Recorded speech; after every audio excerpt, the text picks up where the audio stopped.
introduce myself. I'm Gail Cartmail, Unite Union Assistant General Secretary, and I'm also the TUC spokeswoman for international development. You know, and obviously we're all here tonight because we all support the tremendous social progress that has been achieved in Venezuela in recent years. Venezuela is investing in public services, not cutting them. Venezuela is widening access to free healthcare and free education for all, not restricting it solely to people based on their ability to pay. Venezuela is reducing poverty, not throwing people into it with wages cuts and cuts to benefits and services. But the change goes much wider. Venezuela has South America's smallest gender pay gap. The 2012 labour law legislation is a big step forward, with postnatal maternity leave being raised from 12 to 20 weeks. New parents are now protected from dismissal for 2 years following the birth of a child. And Venezuela has introduced a gender-sensitive budgeting with explicit guidelines to local government as to consider the effect of budget decisions on women. As women were the most excluded in the old Venezuela, we can see how the improvement in women's lives under the Chavez government. These social achievements and the power of women's voices raising their demands are threatened by the ongoing attempts to reject the democratic will of the people and overthrow the Chavez-led government. And that is the other important purpose of our meeting tonight. There are growing concerns that elements of the right-wing opposition will seek to overturn the people's will should they re-elect Hugo Chavez on the 7th of October, which looks likely, overthrowing by anti-democratic means. What the polls show, if you're tracking the polls, is that there's another big victory for Hugo Chavez looming. He has an average lead in the polls of some 15%, and the overwhelming majority of pollsters, although I think we'll start to see some road polls in the next few days, have Chavez well ahead. His even approval ratings stand at about... Now, the chaos in the opposition party is good news for us, because we want to see the social progress that has been unleashed in Venezuela carried on. However, that chaos in the opposition contains real dangers, and the opposition is getting desperate. And those who know the history know that they will abandon the democratic path if it suits them. We already know, and Gail made a reference to this, that sections of the right-wing coalition are preparing to reject the results should Venezuelans re-elect Hugo Chavez. Their plan is clear, make no mistake about it. They plan to discredit the official electoral system and the officials around it and then claim fraud. And who knows what will follow then. Now, we know that such claims will be a lie. We know the elections will be clean. This will be Venezuela's 15th set of national elections since Hugo Chavez was first elected in 1999. And that's more elections under Hugo Chavez than took place in the 40 years preceding Chavez coming to power. So when you listen to those people bleating on about democracy, ram that fact straight down their throat. On my behalf, please. And all those elections that I've just listed have been declared free and fair by bodies such as the EU and the Organisation of American States. And in fact, Jimmy Carter said the other day that this month's Venezuelan elections are set to be the best ever in the world. So whatever they say, any rejection of the election results following a Chavez victory will be solely to cheat the Venezuelan people of their democratic rights. That's what it's all about. And that would be, in all honesty, totally consistent with how sections of the Venezuelan right have acted over the years. You don't need me to tell you.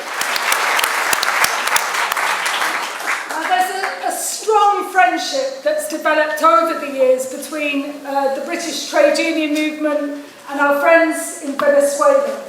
Back in 2006, we welcomed President Chavez to the TUC headquarters. It's inspirational.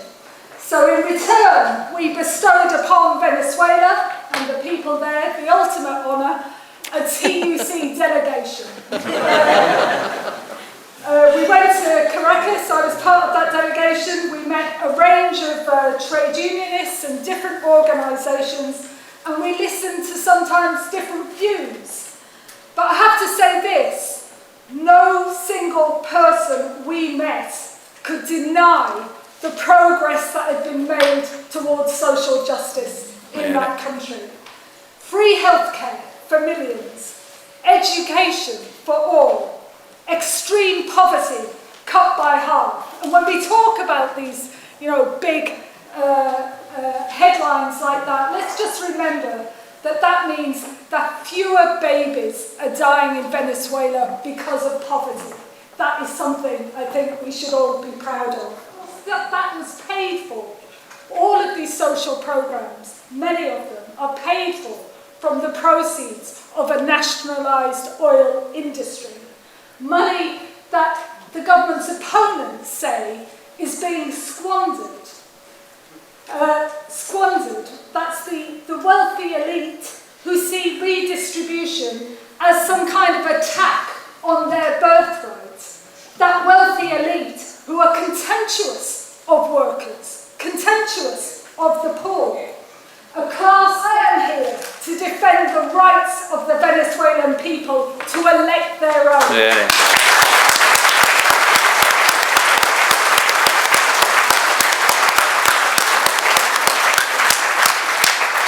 Not the US government, not big corporations, and not media moguls. It's the Venezuelan people who must determine their own destiny.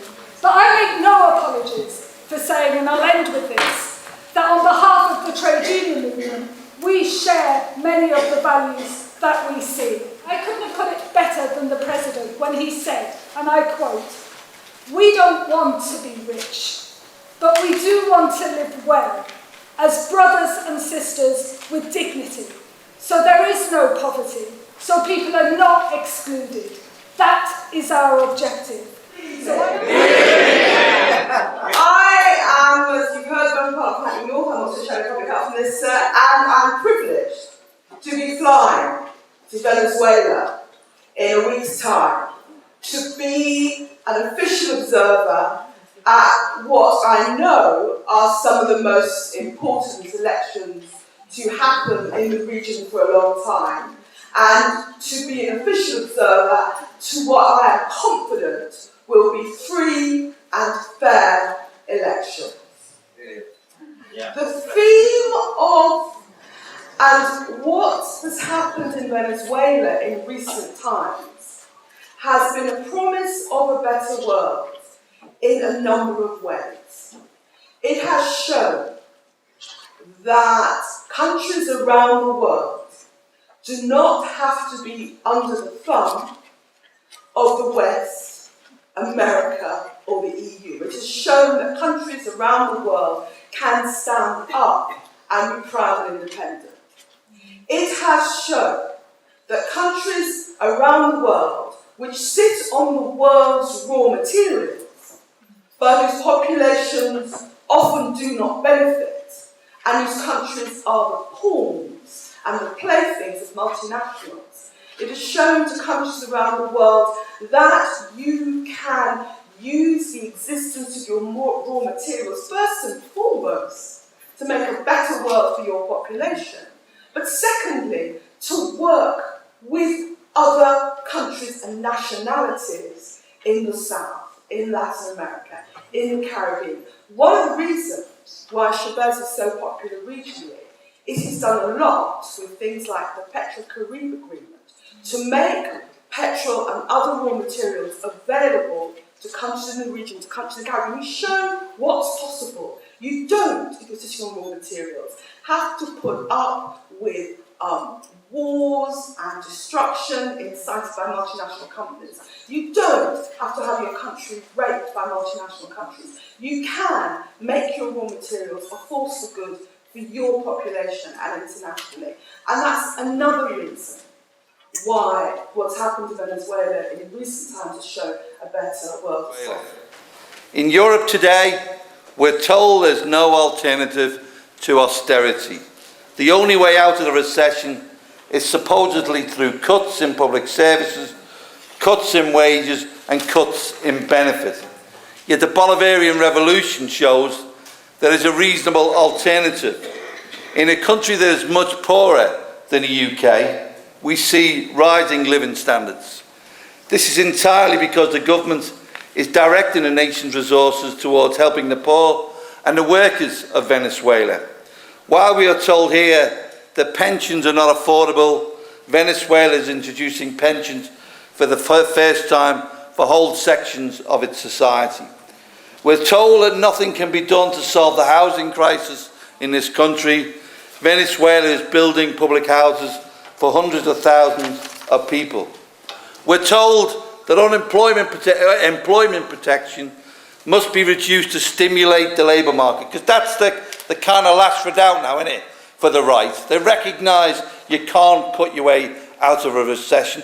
They recognise, even by their own light now, even by their own measure, £9 billion, is it, more we're paying now in interest than we were 12 months ago. Now it's about we need labour market reform. That's the real, which usually means undercutting, destroying labour standards. Yet Venezuela has introduced a comprehensive labour law from May this year. We're told that young people must pay even greater amount of fees if they want to study. Venezuela provides free university education for ever large numbers of young people. These are just a few of the remarkable contrasts between our rich and their poor country. President Chavez's re-election on October 7 will be a source of joy for the poor and working people across the world. It will not just be his immediate opponent that will be a loser, but it will also be the imperialists behind the candidate who lose.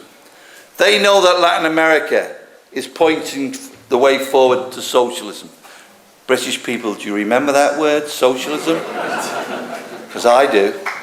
Venezuela and Cuba are the pioneers, but most of the continent's countries are following, albeit at a slower pace. That is why intervention against Venezuela remains a real threat. That is why we've seen recent coups. The Chile question. Sometimes when you're leading postal workers, telecommunication workers, and we discussed maybe we call it the Chile question within our union. What has Chile got to do with me as a postal worker? What has Chile got to do with me fixing your telephone line? What has it got to do with me? And I say this, when I was 20, I remember when I lived in Greece, I remember hearing about the coup in Chile in 1973, when we were having a bit better time in terms of the size of the labour movement and what the labour movement was doing. I remember hearing the coup. And what followed after the coup, of course, was Friedman and his Chicago School of Economics. So that coup in Chile in 1973 had a material effect on the living standards when Callaghan said we can't cut it, we can't spend our way out of a recession. It started in 76 in the UK. That had a material effect on what happened in this country and in the developed, so-called first world developed nations. And so what happens now in Venezuela? What's happening in Argentina? What's happened in Cuba and the rest of Latin America has a material interest for workers in this country. Whereas once we said, look what happened in Chile, what happened in Chile. We now see Venezuela as a shining example to workers in this part of the world, is that what's taking place there, if it can be done in Venezuela on the 7th of October, it can be done in this country. That's our material interest. So viva Chavez, viva Venezuela. Thank you. As ordinary Venezuelans prepare to go to the polls, we heard a little earlier it's only 10 days away. We must all be on our guard against the threat to Venezuela's young democracy and progressive system posed by outside forces. As you can tell from my accent, I come from the northeast of England, plagued by floods and heavy rain. But we have a long-standing and powerful mining tradition in my region, And one of the banners of the Miners' Union, the NUM, carries the immortal words, "Vigilance is strength."